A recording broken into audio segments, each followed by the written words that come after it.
Hello guys, welcome back to my channel power of judiciary. आज की मेरी video में मैं आपको एक स्कीम लेके आई हूँ आप लोगों के लिए। स्पेशली उन बच्चों के लिए बहुत ज़्यादा बेनिफिशियल रहने वाली है जिन्होंने अभी अपनी 12th पास करी है और उसके बाद आगे एक अच्छे कोर्स के लिए वो तलाश में है।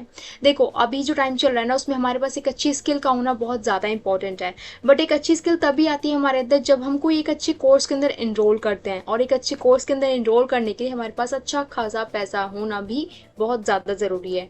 तो ऐसा तो है नहीं कि जिन बच्चों के पास अच्छे खासे पैसे नहीं हैं या फैमिली बैकग्राउंड से वो उतने ज़्यादा फाइनेंशियली स्ट्रांग नहीं है तो वो लोग पढ़ेंगे नहीं आगे, ऐसा कुछ भी नहीं है। ऐसे बच्चों के लिए गवर्नमेंट आए दिन डे बाय डे कुछ ना कुछ स्कीम्स निकालती रहती है। ये स्कीम भी उन्हीं में से एक है। मैं ये नहीं कहूँगी ये स्कीम बिल्कुल अभी कल परसों में लॉन्च हुई है, इसे कुछ टाइम हो चुका है, बट क्योंकि अब बच्चों ने हाल ही में 12th पास आउट हुए हैं काफ़ी सारे बच्चे, और आगे वो देख रहे हैं कोर्सेज की तरफ कि कौन सा कोर्स उन्हें करना चाहिए कौन सा नहीं। तो अभी ये स्कीम कुछ टाइम से बहुत ज़्यादा चर्चा में है, और मेरे को ऐसा लगता है कि इसके बारे में आप सबको पता होना चाहिए सारी चीज़ों के बारे में कि ये स्कीम हमारे लिए कितनी बेनिफिशियल है, क्या इसका पॉजिटिव इम्पैक्ट पड़ेगा या क्या नहीं पड़ेगा।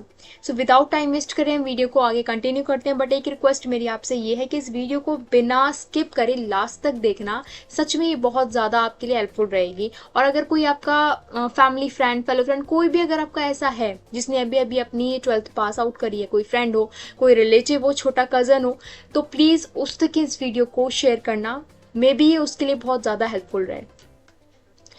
तो अगर मैं बात करूं मेरी इस वीडियो का जो मेन मोटिव है वो क्या है, तो देखो, मुख्यमंत्री मेधावी विद्यार्थी योजना, बेसिकली ये योजना मुख्यमंत्री द्वारा चलाई गई है, MMVY। इसी पोर्टल के थ्रू आप इस स्कीम के लिए अप्लाई कर सकते हैं। नेक्स्टली अगर मैं बात करूं अपने वीडियो के मोटिव की, तो इसमें मैं आपको इस स्कीम के लिए एलिजिबिलिटी क्राइटेरिया बताऊंगी, एप्लीकेशन प्रोसेस के बारे में बताऊंगी, एंड इन दी लास्ट में आपको फैक्ट्स दूंगी इस स्कीम के। देखो, ये जो फैक्ट्स है ना, बहुत ज़्यादा ज़रूरी है इनके बारे में जानना, तो प्लीज़ इस वीडियो को लास्ट तक देखना विदाउट स्किप करें, ये मेरी आपसे रिक्वेस्ट है। अब अगर मैं देखूं तो देखो, मैंने ना हैशटैग में डाला हुआ है हैशटैग नोट, ये स्पेशली इसलिए डाला हुआ ताकि आपको ना ये ध्यान रहे लास्ट तक, वो ये कि 5 year bond for MBBS students is mandatory in this scheme. देखो, ये जो ये पॉइंट है ना, ये मैं आपको फैक्ट्स वाले पॉइंट में ही इंक्लूड करके आगे समझाऊंगी, तो प्लीज़ इसे बिल्कुल भी इग्नोर मत करना, ये बहुत ज़्यादा ज़रूरी है आपके जानने के लिए, आपके फ्यूचर के लिए। अगर आप आगे देख रहे हैं MBBS करने के लिए, MBBS वगैरह या डॉक्टर कुछ भी अगर आप ऐसा सोच रहे हैं, तो उस मोटिव से देखा जाए तो आपके लिए ये पॉइंट को समझना बहुत ज़्यादा ज़रूरी है। अब अगर आगे मैं देखूं एलिजिबिलिटी क्राइटेरिया के बारे में, तो देखो, MP डोमिसाइल इसका फर्स्ट पॉइंट है, विच मीन्स कि आप मध्य प्रदेश के मूल निवासी होने चाहिए। इसका मतलब ये है कि मान लीजिए अगर आप किसी और स्टेट के हैं और आपको इस स्कीम के लिए अप्लाई करना है, तो आप बिल्कुल भी नहीं कर सकते हैं। इसके लिए आपका मध्य प्रदेश का मूल निवासी होना, आपके पास MP डोमिसाइल होना बहुत ज़्यादा ज़रूरी है। Same as it is annual income under 6 to 8 lakh. अब यहाँ पर मैंने 6 to 8 लाख मैंशन इसलिए किया है कि अभी जब ये स्कीम जब ये आई थी न्यू तो उस टाइम पर जो क्राइटेरिया था ये 6 लाख तक का था, यानी कि आपकी जो एनुअल इनकम है, सालाना इनकम है आपकी पूरी फैमिली की, वो 6 लाख से अंदर होनी चाहिए, 6 लाख से ज़्यादा नहीं होनी चाहिए। अगर ज़्यादा होगी तो आप इस स्कीम के लिए अप्लाई नहीं कर पाएंगे, बट अब इसे बढ़ाकर 8 लाख कर दिया गया है। अब अगर आपकी एनुअल इनकम 8 लाख है तो आप इस स्कीम के लिए अप्लाई कर सकते हैं, बट अगर 8 लाख से ज़्यादा है तो फिर भी आप इस स्कीम के लिए अप्लाई नहीं कर पाएंगे, एलिजिबल नहीं है आप। नेक्स्ट अगर पॉइंट देखें, no one in the family should have government job, मतलब यह है कि आपकी फैमिली में किसी के भी पास गवर्नमेंट जॉब नहीं होनी चाहिए। गवर्नमेंट सर्वेंट आपकी फैमिली बैकग्राउंड में कोई भी नहीं होना चाहिए, तभी आप इस स्कीम के लिए अप्लाई कर पाएंगे। अगर कोई पर्सन ऐसा है जो आपकी फैमिली में गवर्नमेंट सर्वेंट है, तो वो पर्सन इस स्कीम के लिए बिल्कुल भी एलिजिबल नहीं होंगे। नेक्स्ट पॉइंट अगर देखा जाए, student must pass the exam above 70% in the 12th class. देखो, ये ना इसका मेन पॉइंट है। अगर आप एक 12th पास आउट स्टूडेंट हैं जिसने 70% से ज़्यादा अपनी क्लास में परसेंटेज लाया है, जो मार्क्स जिसने लिए हैं, तो वो इसके लिए एलिजिबल है, और ये इसका first and main eligibility criteria है। अब अगर नेक्स्ट पॉइंट हम देखें, CBSE and MP board both are eligible in this scheme for this scheme। तो देखो, जिस भी बच्चे ने CBSE बोर्ड से पढ़ाई करी है या फिर MP बोर्ड से पढ़ाई करी है, वो दोनों ही बोर्ड वाले बच्चे इस स्कीम के लिए एलिजिबल हैं। ऐसा कुछ भी नहीं है कि किसी ने अगर CBSE से पढ़ाई करी है तो वो स्कीम को अप्लाई नहीं कर पाएगा, MP से करिए तो वो इस स्कीम को अप्लाई नहीं कर पाएगा। बस ज़रूरी ये है कि आप MP डोमिसाइल होने चाहिए, यानी कि आप मध्य प्रदेश के मूल निवासी होने चाहिए, बेशक आपने किसी भी बोर्ड से पढ़ाई करी हो। नेक्स्ट अगर हम देखें तो वो है college should be of MP only. Main ये कि ऐसा नहीं होना चाहिए कि मान लीजिए आप रहने वाले तो एमपी के ही हैं, बट आपने जो अपना आगे की पढ़ाई के लिए कॉलेज चूज़ करा है वो चूज़ करा है दिल्ली का या कहीं और किसी और स्टेट का, तो भी आप इस जो ये स्कीम है इसके लिए एलिजिबल नहीं होंगे। इसका ये ज़रूरी, बहुत ज़्यादा ज़रूरी है कि आप डोमिसाइल एमपी यानी कि एमपी के ही मूल निवासी हो और आप जो आगे पढ़ाई करने वाले हैं उसके लिए आपने कॉलेज भी एमपी का ही चूज़ करा हो, कोई और स्टेट का कॉलेज आप चूज़ करके ना बैठे हो, तो भी आप इस स्कीम को अप्लाई बिल्कुल भी नहीं कर पाएंगे, आप बेनिफिट नहीं उठा सकते हैं। नेक्स्ट अगर पॉइंट देखें एप्लीकेशन प्रोसेस। एप्लीकेशन प्रोसेस क्या है इस स्कीम को अप्लाई करने। तो देखो, जैसे कि मैंने स्टार्टिंग में बताया था कि 70% मार्क्स ये इसका मेन जो एलिजिबिलिटी क्राइटेरिया ये इसका मेन है। तो वो ये है कि अगर मान लीजिए आपको कोई कॉमन कोर्स में एडमिशन लेना है, for example BSc, BBA, BCom या फिर बीए, ऐसे कोर्सेज में आपको इनरोल करवाने के लिए सिर्फ आपका 70% से अबव आपका परसेंटेज लाना 12th क्लास के अंदर इनफ होगा। आपको कुछ और करने की ज़रूरत बिल्कुल भी नहीं है, आप इस स्कीम के लिए बिल्कुल एलिजिबल हो जाएंगे। बट मान लीजिए कि आपको इनरोल करना है किसी एक हाई-फाई टेक्निकल कोर्स के अंदर, ओके, किसी अच्छे कोर्स के, किसी टेक्निकल कोर्स के अंदर करना है, जैसे कि मान लीजिए बीटेक हुआ हमारा या फिर नीट हो गया, मतलब एमबीबीएस हो गया। अब अगर हमें डॉक्टरी की पढ़ाई करनी है, एमबीबीएस वगैरह, तो हम उसके लिए नीट देते हैं। या फिर हमें अगर बीटेक प्रिपेयर करना है, तो बीटेक के लिए प्रिपेयर करना है तो हम जेईई देते हैं।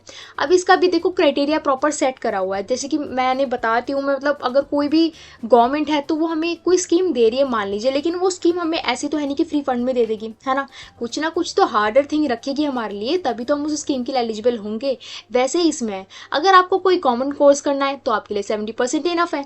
आपको जब गवर्नमेंट कॉलेज में आप इनरोल करेंगे तो उस टाइम पर आपको सिर्फ नॉमिनल चार्जेस पे करने होंगे। इस कॉमन कोर्सेज की बात कर रही हूँ मैं, सिर्फ 10 रुपये, 50 रुपये, 100 रुपये, ऐसे कॉमन कोर्सेज में आपको सिर्फ इतने से नॉमिनल चार्जेस पे करने होंगे जब आप एक गवर्नमेंट कॉलेज के अंदर इनरोल करने जाएंगे बीसीए, बीबीए या बीकॉम के लिए।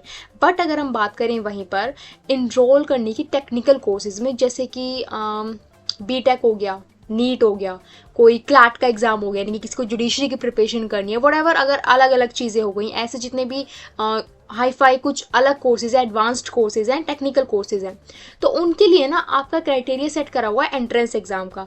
ऐसे कोर्सेज के लिए आपको एंट्रेंस एग्जाम बहुत ज़्यादा नेसेसरी है, मैंडेटरी है कि आपको एंट्रेंस एग्जाम तो देना ही देना पड़ेगा अगर आपको इस स्कीम के लिए अप्लाई करना है।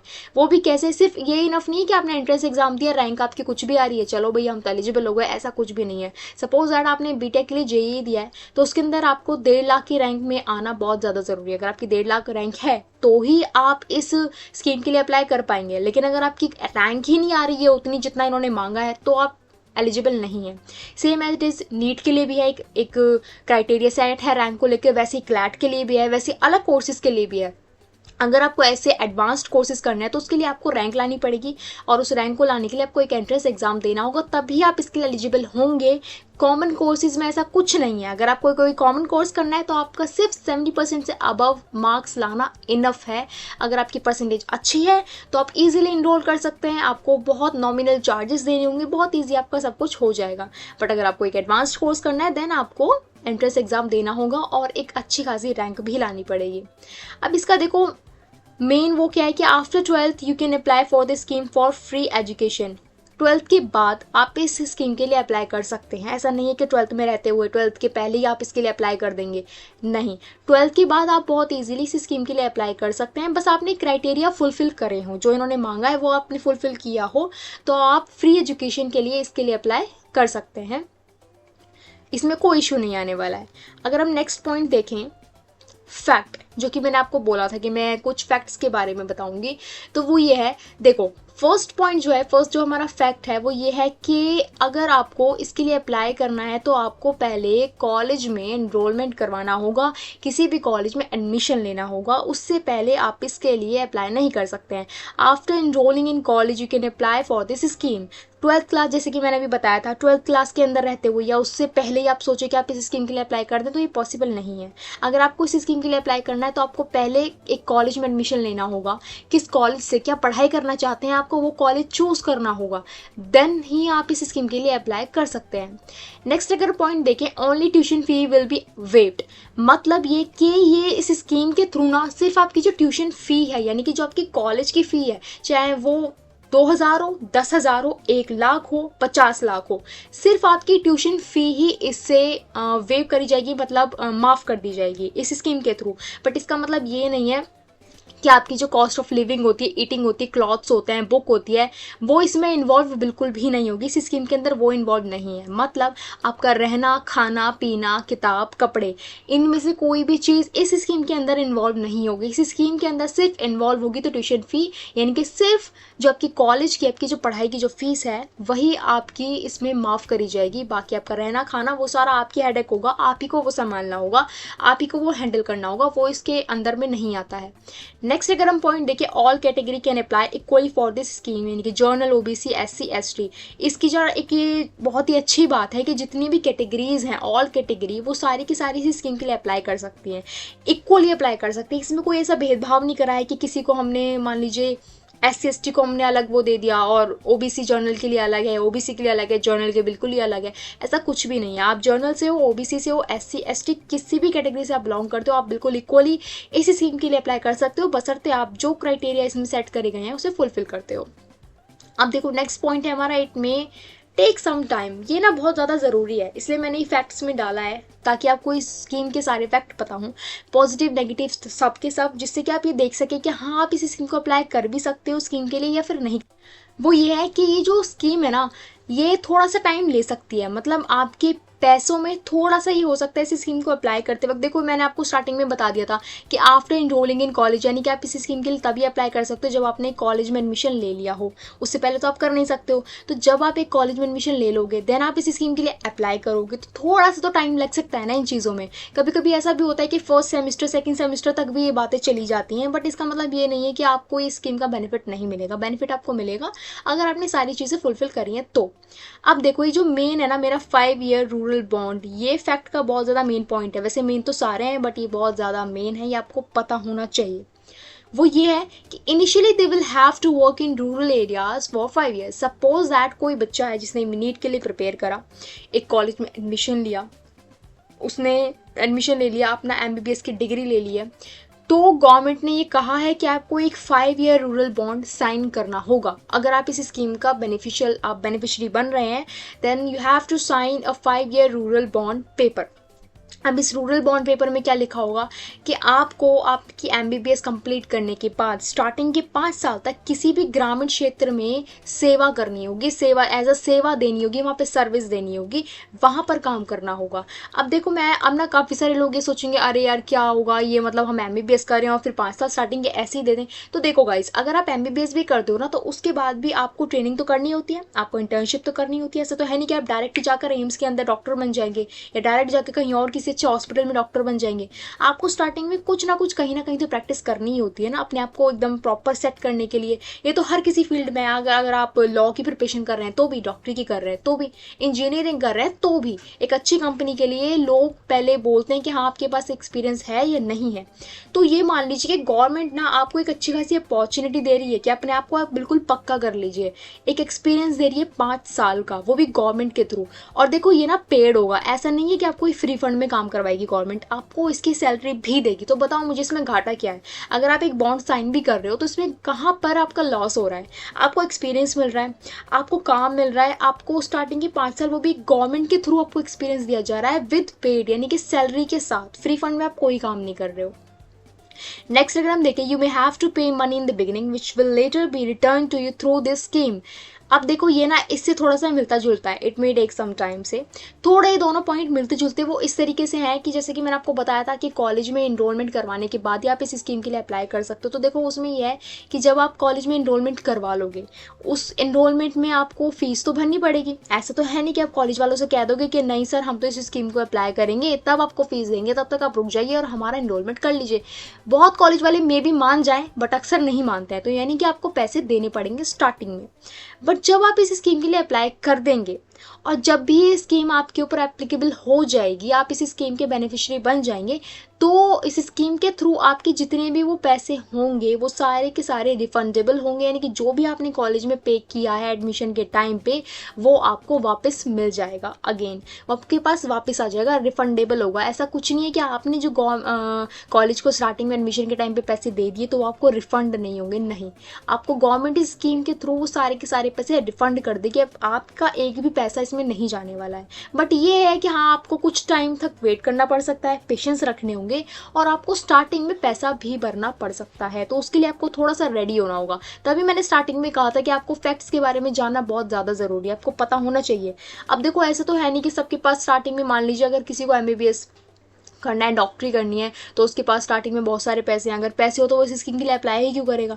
बट इस फैक्ट का जानना तो ज़रूरी है ना उसके लिए कि यार ऐसा हो सकता है कि आपको खुद स्टार्टिंग में पैसे पे करने पड़े। अगर आपको कुछ करना है लाइफ में तो आई होप कि इतना तो आप कर ही सकते हैं कि कहीं ना कहीं से थोड़े बहुत स्टार्टिंग में पैसे अरेंज कर लें।